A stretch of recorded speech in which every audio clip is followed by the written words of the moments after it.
Guga Guns, oferecimento Taurus, compromisso com a excelência. CBC, líder mundial em munições. T4 Acessórios, tudo para o seu fuzil. Base Charlie, sua satisfação e garantia em primeiro lugar. EDSC Cofres, itens para a segurança do seu armamento.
Sejam muito bem-vindos ao Guga Guns.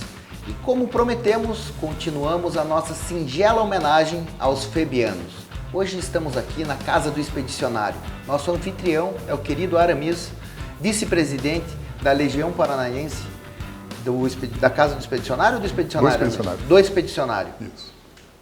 Ele nos autorizou a entrar aqui e vai nos ajudar a contar um pouquinho dessa história da Casa do Expedicionário, que é um imóvel hoje que funciona como um museu. Mas não foi assim que surgiu, né, Aramis? Não. A Casa do Expedicionário surgiu, e a Legião Paranaense, surgiram em 1946 com a criação da Legião Paranaense do Expedicionário. A intenção era de dar assistência aos civis que foram desligados do Exército no retorno da Segunda Guerra Mundial. Como eles procuravam em Curitiba um apoio, às vezes para tratamento de saúde, ou problema financeiro, ou problema familiar, eles procuravam os companheiros aqui em Curitiba. E um grupo de expedicionários aqui de Curitiba, que eram militares da ativa, e alguns que não eram civis, resolveram criar essa associação, que é a Legião Paranaense do Expedicionário, com o fundamento de auxiliar esse pessoal. E a ideia surgiu de construir a Casa do Expedicionário. A casa começou a construção em 1948, com o apoio de várias entidades, doações, rifas, e foi inaugurada em 1951. Então a Legião Paranaense do Expedicionário, esse ano, em novembro, comemorou 75 anos. E a inauguração da casa também foi em 15 de novembro de 51, completou 70 anos nesse ano. Que bacana. Aramis, nós sabemos aí, inclusive foi mencionado em um dos outros episódios, assim que os expedicionários voltaram para o Brasil, eles foram desligados das Forças Armadas. Então a Casa do Expedicionário foi criada para dar um suporte, dar um apoio a essas pessoas que muitas delas estavam desamparadas. É verdade isso, Aramis? Está correto contar dessa forma a história? Isso aí é uma realidade. O componente que veio da Itália, dos 25 mil homens, o meu pai, por exemplo, era militar de carreira, ele continuou no Exército. Esse pessoal foi designado para os quartéis de volta e os civis receberam o salário que eles tinham direito, a premiação lá, e foram encaminhados para suas casas. Muitos deles chegaram lá e já não conseguiam mais emprego ou colocação, outros vieram com problemas de neurose de guerra, outros com problemas de saúde, com membros amputados ou perdeu vista na campanha, precisavam de apoio médico.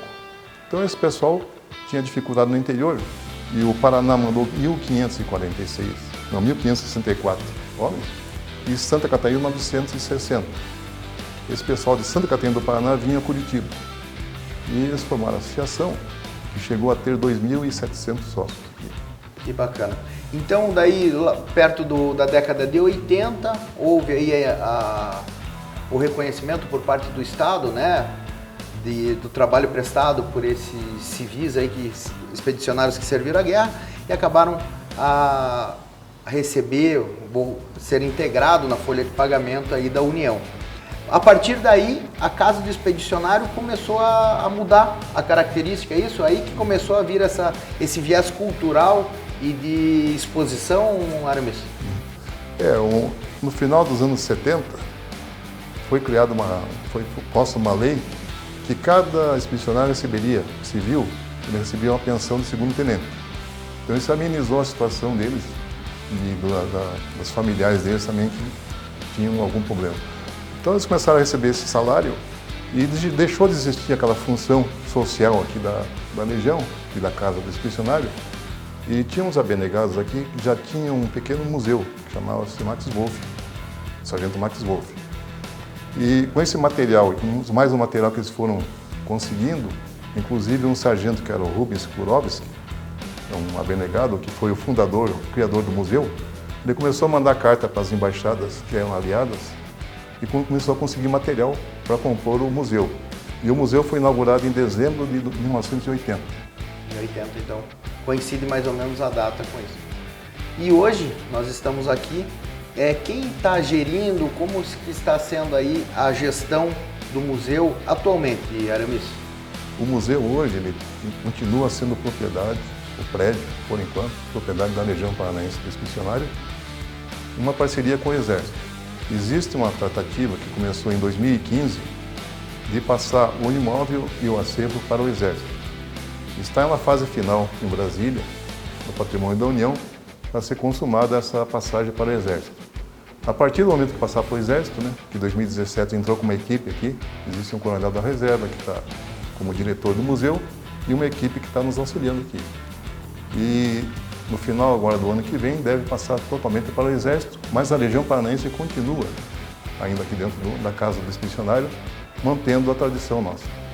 Legal. Aramis, e se o nosso telespectador aí for também um grande reconhecedor do valor que os expedicionários tiveram para a nossa nação, para a nossa história, e quiser colaborar com o museu, existe alguma forma de alguém patrocinar ou colaborar com a manutenção do museu? Que já fica aqui meu parabéns pelas condições. Eu fazia alguns anos que não vinha no Museu do Expedicionário e estou impressionado com o acervo de vocês, o cuidado, o capricho.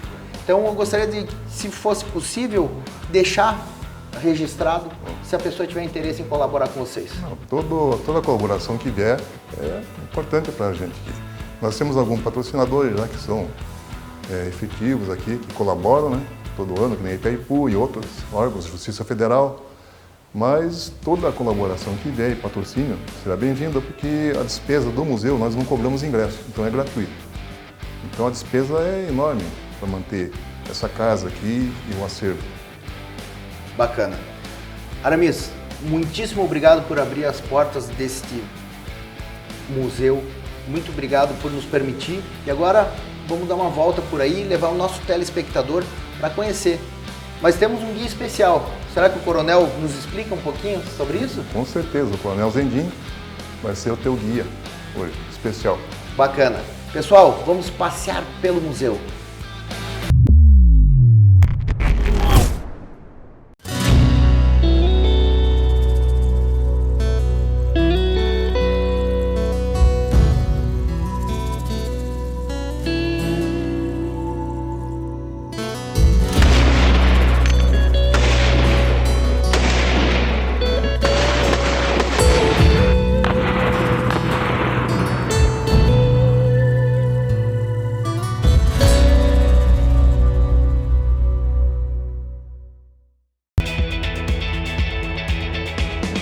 Sim, o nosso negócio é segurança. Segurança de verdade. A segurança que se espera de quem tem uma tradição de liderança. A segurança de quem investe em tecnologia e pessoas.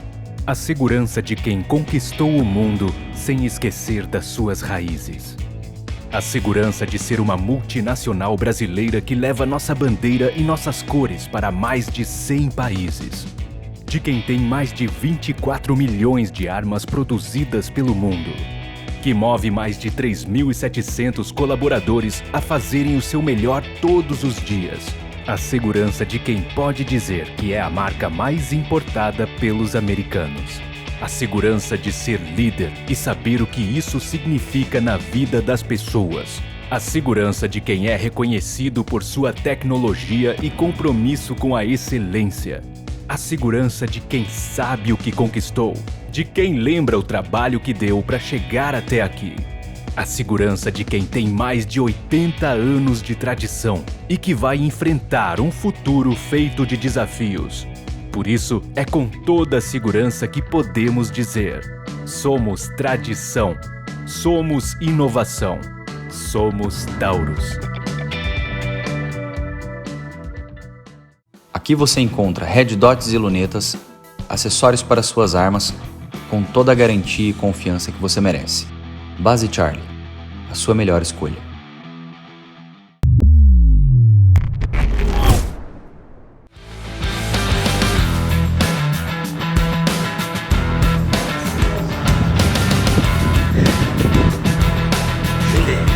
Então vamos começar o nosso passeio. Peraí, cheguei, gente. Cheguei. Opa! Agora gostei, hein? Desculpa o atraso, é que eu passei ali, eu tive que comprar a camiseta aqui que ajuda o museu. Então já fica o aviso pra galera, pessoal. Se você tiver a oportunidade de vir aqui até o Museu do Expedicionário, é uma estrutura muito grande, difícil de manter. As camisetas têm aí a função, obviamente, de divulgar a história e também financiam parte das atividades do museu. Eu comprei camiseta, comprei uns pins aqui que eu acho que não vai dar para ver na câmera, mas fica aí o meu incentivo para o pessoal conhecer o museu, comprar as camisetas e às vezes aparece algum empresário aí que queira ajudar também. Eu imagino que vai ser bem-vindo. É isso aí. E tudo isso aqui é para manter o que nós vamos mostrar para você agora. Estamos com o diretor do museu, Coronel Zendim.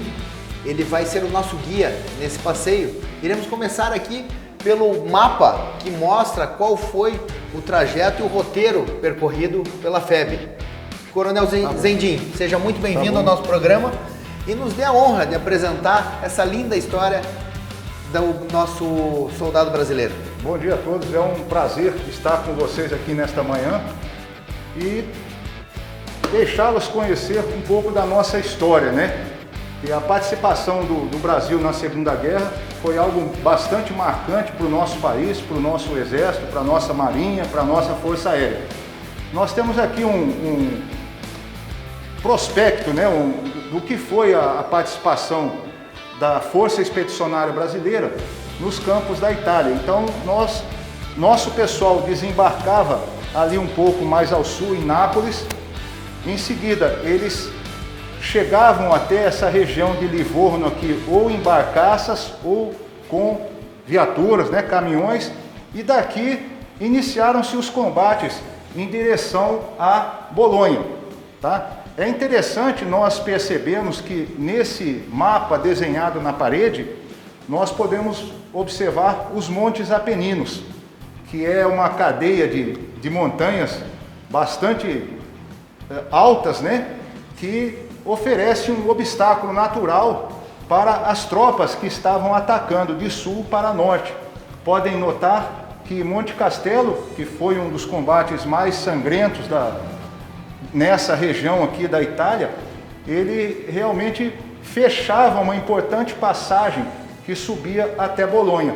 E os aliados, eles estavam bastante interessados em conquistar Bolonha, ou no início do inverno, ou logo no início do verão, né? Por isso que os ataques a Monte Castelo começaram ali um pouco antes do final do ano, de 44, e Monte Castelo foi realmente conquistado só em 21 de fevereiro de 45.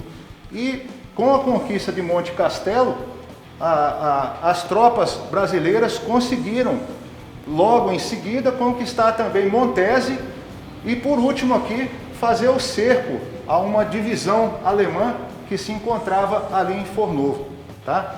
Então é interessante nós observarmos que a tropa brasileira progrediu cerca de 400 quilômetros e libertou quase meia centena de cidades italianas, certo? Nesse percurso, nesse trajeto.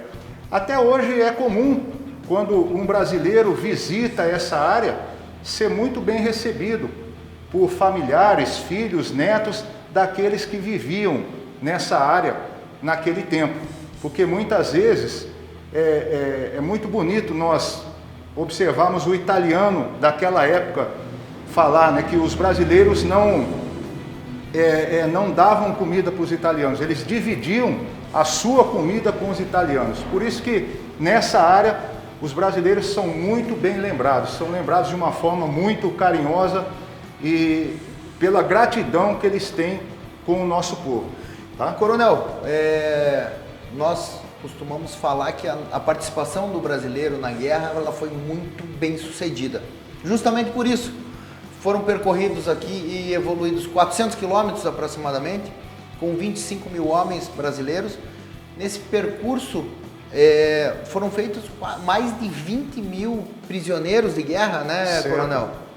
Então, são esses dados, essas características que confirmam essa nossa constatação, que foi muito bem sucedida a missão do brasileiro na Segunda Guerra, né, Coronel? Certo. Nós temos aqui outros prospectos, outros mapas aqui que demonstram o relevo, São né? maquetes, né, do relevo, mostrando o terreno desta região bastante acidentado, né? E aqui nós conseguimos ver a dificuldade que deve ter sido uma progressão, maior parte dela a pé, né, Coronel? Sim, a pé. Aqui em montes, aqui bem acidentados, e não podemos nunca esquecer que a época em que ocorreu aqui a participação do brasileiro era um inverno então, muito rigoroso, né? Além do terreno ser bastante acidentado, nós tínhamos a temperatura baixa, né? E a neve também, que dificultava bastante a progressão dos nossos soldados. E essa maquete aqui, ela nos dá uma boa ideia, o motivo pelo qual Monte Castelo era um dos objetivos e por que foi tão importante, né? Acredito que seja um dos pontos mais altos ali. Sim, da região. Mais altos dos Apeninos. E o coronel estava nos explicando justamente isso, que trazia várias vantagens você dominar um ponto alto, né, coronel? Dominar um ponto alto para quem está defendendo é muito bom, né? E a dificuldade é para quem está atacando, para conseguir conquistar este ponto mais elevado, certo? Bacana. Não podemos esquecer que como os brasileiros chegaram nessa região foi de navio. E nós temos aqui um espaço dentro do museu voltado justamente aos navios, correto? O senhor nos dá a honra de apresentar esse espaço.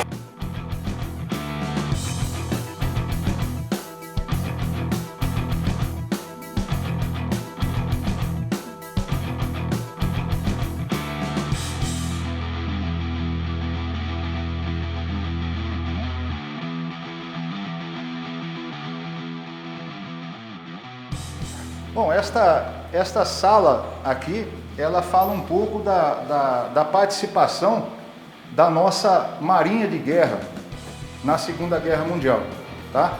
Então, a nossa Marinha tinha como missão patrulhar a nossa costa e também escoltar os comboios que se deslocavam pelo Atlântico Sul. Mas é interessante nós notarmos algo bastante importante que aconteceu na época, foi o torpedeamento de cerca de 30 navios brasileiros por submarinos alemães e italianos. Então nós temos este quadro explicativo com o nome dos comandantes de submarino. Eu destaco para vocês aqui um submarino que fez bastante estrago na nossa costa, né, que é o U-507. Tem um livro sobre o comandante dele, a atuação dele na costa brasileira. Ele praticamente afundou 6 embarcações grandes nossas. E nós temos aqui também um quadro que ele detalha quais foram as embarcações que foram torpedeadas e o triste número de vidas que foram perdidas.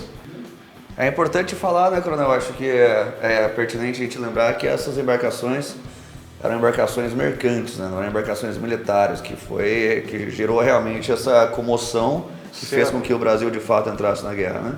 É interessante nós notarmos que até 1937 a Alemanha era um dos principais parceiros comerciais nosso na Europa, né? Aí depois que começou a guerra, o Brasil tinha alguns acordos com outros países sul-americanos. E após o ataque japonês a Pearl Harbor, o Brasil foi praticamente obrigado a tomar o partido dos aliados e declarar um estado de guerra com os países do eixo. Logo, nós deixamos de fazer qualquer tipo de comércio, de prestar qualquer tipo de apoio aos países do eixo. E com isso, como a costa atlântica é muito grande e muitos navios mercantes circulavam nessa costa, ou levando suprimento para a Europa, para a África ou até mesmo para os Estados Unidos, a Marinha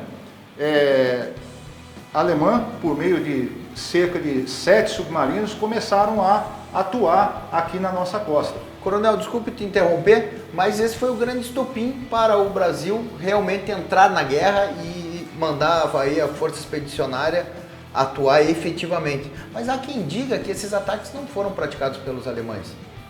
O que nós temos aí para demonstrar de que de fato isso ocorreu e a história está correta dessa forma? Sim, existe alguns que apontam essa linha, né, que o ataque não foi feito pelo alemão, tudo mais. Essa teoria ela cai por terra quando nós observamos os registros que foram colhidos nos próprios submarinos e junto à própria marinha alemã.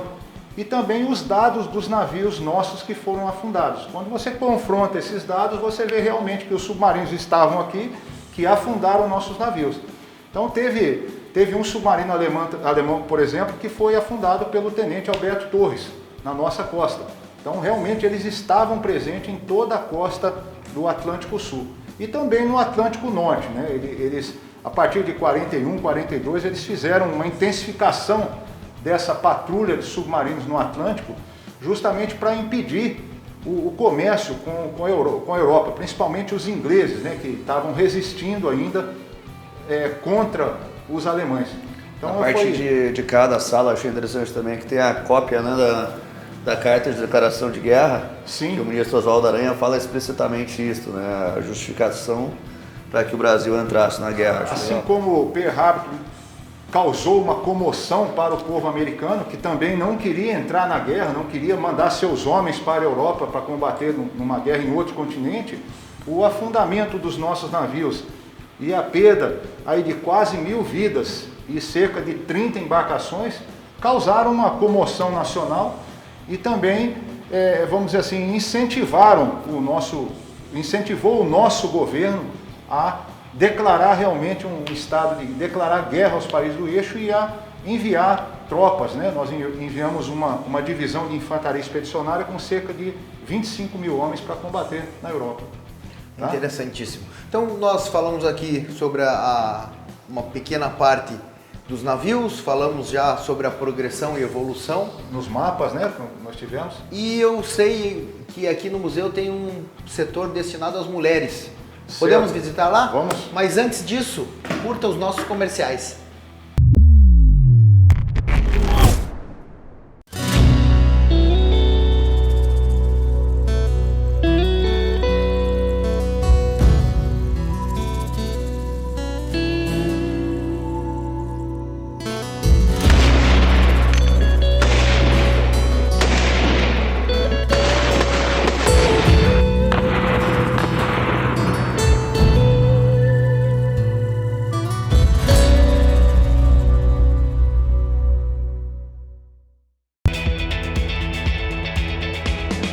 Sim, o nosso negócio é segurança.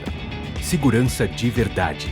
A segurança que se espera de quem tem uma tradição de liderança. A segurança de quem investe em tecnologia e pessoas. A segurança de quem conquistou o mundo sem esquecer das suas raízes. A segurança de ser uma multinacional brasileira que leva nossa bandeira e nossas cores para mais de 100 países. De quem tem mais de 24 milhões de armas produzidas pelo mundo. Que move mais de 3.700 colaboradores a fazerem o seu melhor todos os dias. A segurança de quem pode dizer que é a marca mais importada pelos americanos. A segurança de ser líder e saber o que isso significa na vida das pessoas. A segurança de quem é reconhecido por sua tecnologia e compromisso com a excelência. A segurança de quem sabe o que conquistou, de quem lembra o trabalho que deu para chegar até aqui. A segurança de quem tem mais de 80 anos de tradição e que vai enfrentar um futuro feito de desafios. Por isso, é com toda a segurança que podemos dizer: somos tradição, somos inovação, somos Taurus. Aqui você encontra Red Dots e lunetas, acessórios para suas armas, com toda a garantia e confiança que você merece. Base Charlie, a sua melhor escolha.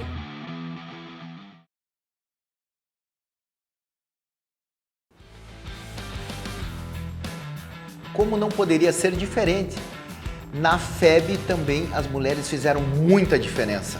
Coronel, nos conte o que essas 70 heroínas brasileiras fizeram pelos nossos brasileiros e defenderam tão bem a nossa pátria. Nós tivemos, como você disse, cerca de 70 mulheres que foram para a guerra compondo a nossa força expedicionária para trabalhar como enfermeiras nos hospitais de campanha que recebiam os feridos brasileiros. Algumas também trabalhavam nos aviões que levavam os nossos feridos ou no caso, traziam ou para o Brasil ou levavam para os Estados Unidos, dependendo, logicamente, da gravidade de cada um deles. Mas é uma história bastante interessante que essas mulheres foram todas voluntárias para ir para a guerra. E boa parte dela era professora. A maioria das mulheres que foram para lá, elas não trabalhavam na área da saúde, então, apesar de serem... Elas tinham conhecimento na área de saúde, como todas as professoras da época, mas elas não eram propriamente enfermeiras. Tá? Então elas fizeram alguns cursos de preparação aqui no Brasil e também ganharam experiências em hospitais militares e daqui seguiram para a Itália.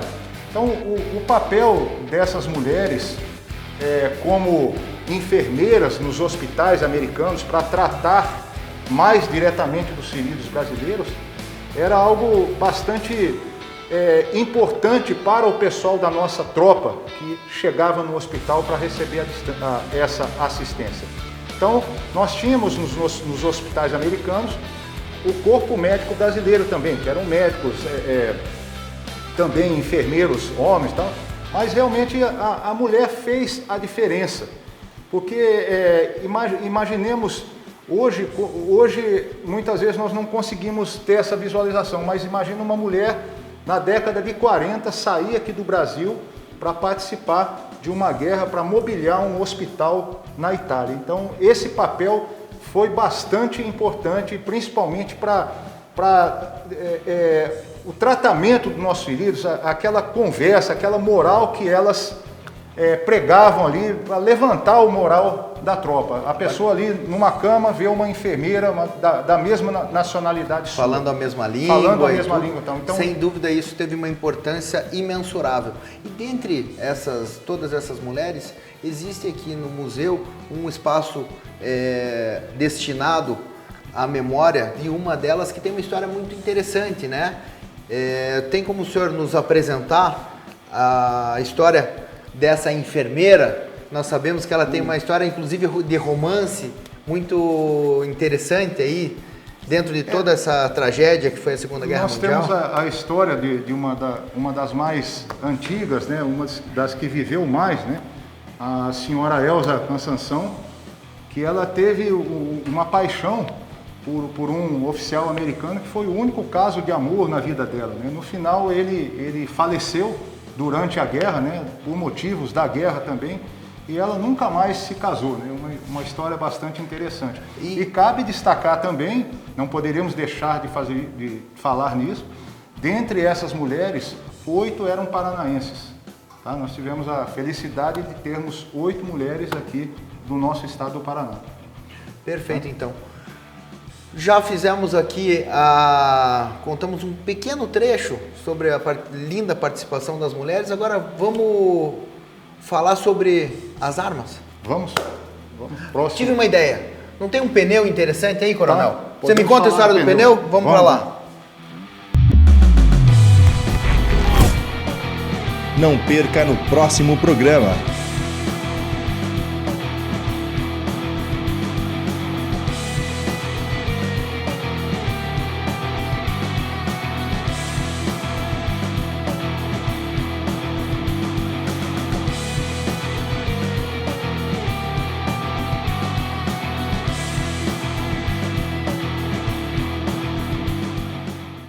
Guga Guns, oferecimento Taurus, compromisso com a excelência. CBC, líder mundial em munições.